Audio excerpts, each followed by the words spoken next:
Today we're talking about obedience, the steps into higher dimension. I know this topic sounds funny, but this topic was inspired by the Holy Spirit. It has the power to change your life, to transform your life, and to push you into the next dimension. I can tell you that powerful things are going to happen in this video.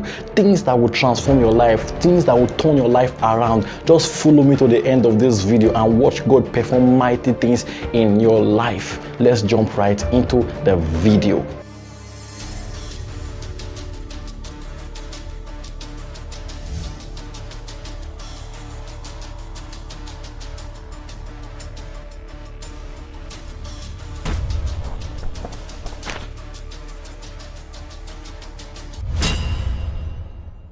Welcome back. This is the Living Flames of Fire, a Christian channel that was established by the Holy Spirit to help you grow spiritually and to take you deeper in the knowledge of Christ. If you are a new viewer or you have not subscribed to this channel, please click the subscribe button and turn on your notifications so you'll be notified when we release similar videos like this.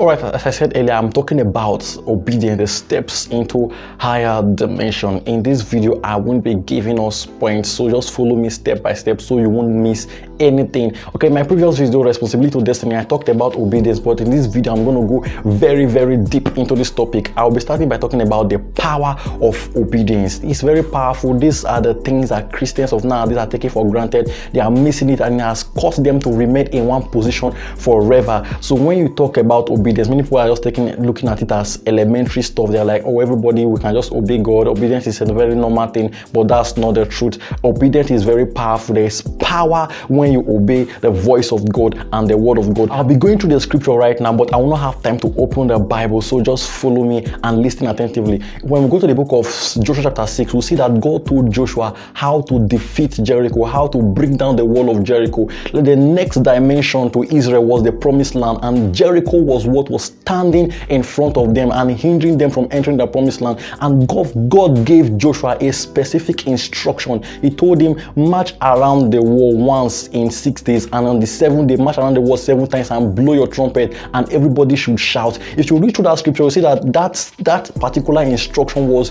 obeyed. It was followed accordingly. They did not miss any point, and the wall of Jericho fell down flat. I want to ask you, the instruction that God has given to you, how obedient are you to them? Okay, relating that story to our life, what is stopping you from entering into the next dimension? What is stopping God from blessing you? What is keeping you in one position is disobedience. Because most of the times when the instructions of God come, they look very foolish. Imagine Joshua telling the Israelites we are to march around the wall and the wall will collapse. It sounds so absurd. It sounds so awkward. So that's how the instructions of God are. They are very simple. They might be very simple, but they will not make sense. But the ability to obey, the ability to stick by the word of God and obey it is what will push you into the next dimension. If the wall of Jericho is going to fall flat in your life, you have to obey God. Alright, I'll be giving us another brief story. If you go to the book of 2 Kings chapter 5, talking about Naaman and Elisha and Gehazi. Okay, Naaman was leprous, and the prophet told him, Elisha told him, go and bathe in the Jordan River. And he was like, how am I going to do that? I'm a big man. It sounded so foolish, but he was persuaded to do it, and he did it, and immediately he was healed. The power of obedience. Now, he wanted to present gifts to Elisha, but Elisha refused. Gehazi, in his very greedy heart, chased after Naaman and collected the gift, and he lied to the prophet. Note that Gehazi was the servant of Elisha, just as Elisha was the servant of Elijah. He would have been in line to be the next prophet, who would have done greater things than Elisha, but he missed it because he was disobedient. He went to collect those gifts and hid it in his house, and he was struck with leprosy. That's how powerful disobedience can also be. As powerful as obedience can be, disobedience can also be very powerful. It can demote you, it can pull you back, it can shut the doors of your destiny, it can destroy your life. If you don't believe me, ask King Saul. He was very disobedient and he lost his throne. He was disobedient and an evil spirit was sent from the Lord to torment him. That's how powerful disobedience can be. Okay, I'll give us another story from the book of 1 Kings chapter 17, talking about Elijah and the widow of Zarephath. Okay, Elijah went to the city of Zidon when there was famine in the land, and he met the widow of Zarephath asking her for food. But she told Elijah that she had just a handful of flour to bake bread that she and her son will eat and die. But she obeyed the instructions of Elijah, and Elijah prophesied to her that from that day on, a barley of bread will not waste in her house, that food will not waste in her house till the famine was over. And it was so unto her. But let me bring it down to us now. If you are in similar situation, will you obey when you know that you just have just 1,000 naira or $1 remaining in your account? Will you obey in that situation? It's very difficult. Obedience can be very difficult and it can be very simple, but the ability to obey the voice of God is what will push into the next dimension. If that woman had been disobedient, she would have died in hunger. So obedience is very, very powerful. You need to start obeying every little and simple instruction that God has given to you. Most of us say we follow Christ, we are followers of Christ. I applaud you, you are doing very good, you are doing very great.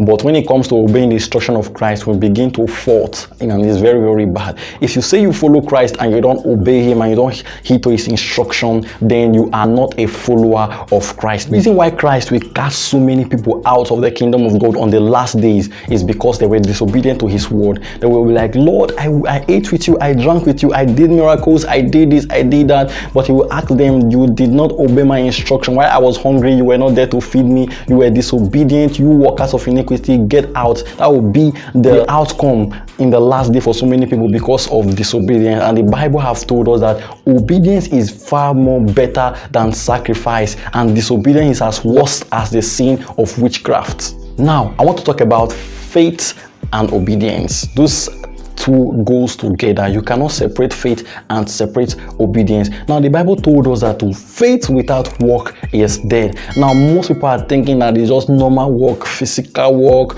just work like work, but that's not the truth. The work that the Bible is talking about is obedience to the instructions of God. When you pray by faith, asking God for something, he will give you an instruction, he will tell you what to do, and most of the times we refuse to do those things and we'll be like, Lord, the Lord did not answer my prayer. Why is this happening like this? But I had faith, I had great faith. So the work the Bible is talking about is obedience, obedience to the word of God. The Bible told us that faith cometh by hearing, and the hearing of the word of God. But what happens when you refuse to obey the word of God? There's a problem. That means that's not faith at all. So if you want to move to the next dimension, if you want to experience the shift in your life, if you want faith to be active in your life, start obeying every little instruction, no matter how difficult. Some of you will tell you, okay, for me to push into the next dimension, for me to change your finances, for me to push you out and give you wealth, you just have to sacrifice and give all the money you have to the poor. And you'll be like, God, that is too difficult, I can't do it. What am I going to survive with? Remember the widow of Zarephath, she did not have anything, but she was willing to sacrifice, even if she had to die,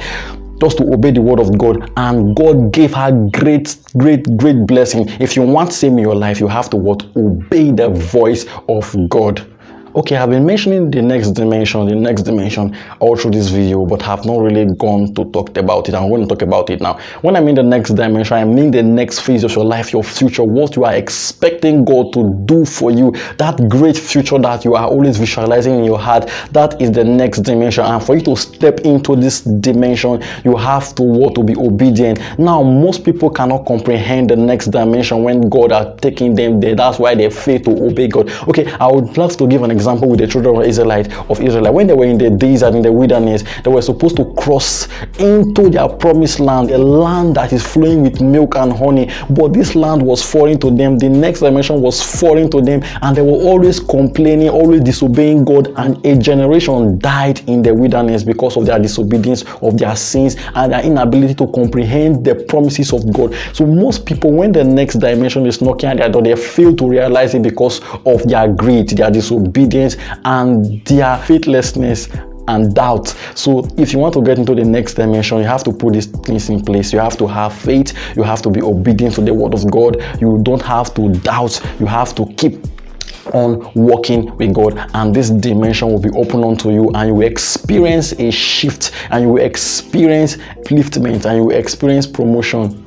Now, we must know that we cannot just obey God today and say we are not going to obey tomorrow. As God is taking you higher, you have to keep obeying day by day, daily. You cannot say, I obeyed God yesterday, I will obey God today. Okay, He have taken me to the next dimension. I can now relax and I can now start living my own type of life. No, there's always a higher glory. God takes us from glory to glory, from strength, from grace to grace. So you must keep on obeying God. It's like a step. You just have to keep climbing till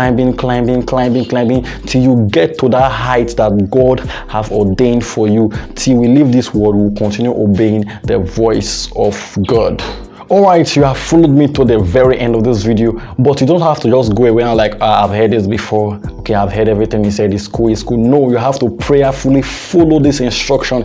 The grace to obey God is given by the Spirit of God. It's an enablement that is given in the secret place. So you have to just be prayerful as you have turning off this video. Wherever you are in your heart, start talking to God and say, I will be very obedient to your word. Thank you for watching this video. If you have been blessed, I would love you to share this video to your friends, to your family, so that they will gain and they'll be blessed from it too. I would love you to give us a thumbs up, and I would love you most importantly to click on the subscribe button.